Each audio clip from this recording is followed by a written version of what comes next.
сәлеметсіздер ме? Здравствуйте. Hello. Біз Батыс Қазақстан облысы Орал қаласы жоғарғы аграрлық техникалық колледжінің студенттерінен құралған Smart Students командасы. My name is Camila. I am 16 years old. I am the captain of the Smart Students team. My specialty technician technology. Я Таубай Толка, студентка 4-го курса по специальности технологии переработки нефти и газа. Являюсь членом команды Smart Students. Я как будущий специалист нефтегазовой отрасли хочу внести свой вклад в развитие науки нашей страны. Мен Тасболаттан Smart Students командасының мүшесімін. Мұнай және газды қайта өңдеу технологиясының 4-ші курс студенті болып табыламын. Мені түрлі тақырыптағы ғылыми жұмыстар қызықтырады. Командамен бірге бағым сынағым келеді.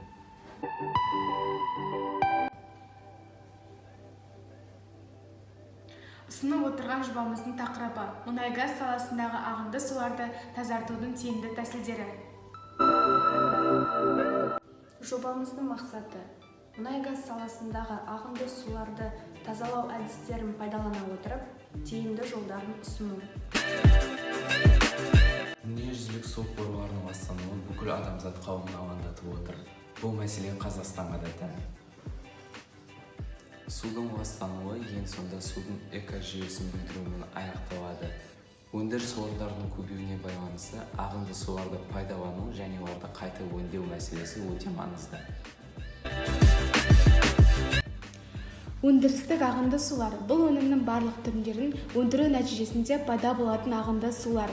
Қолданылатын саланың түріне байланысты органикалық, биорганикалық, еритін және ерімейтін ластағыштар болуы мүмкін. Ағынды суларды тазарту әдістері 3 түрге жіктеледі: механикалық, физика-химиялық, биохимиялық.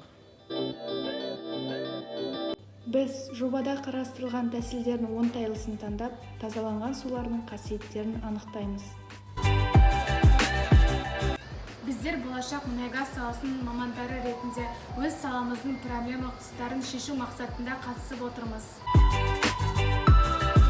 Қазіргі уақытта білімді, жан-жақты жастардың өз мүмкіндіктерін шыңдап, мықтылар қатарынан көрініп, елдің дамуына үлес қосу өте маңызды. Біздің жетістіктеріміз өте көп. Бірақ ол маңызды емес. Маңыздысы елімізге қосқан үлесіміз.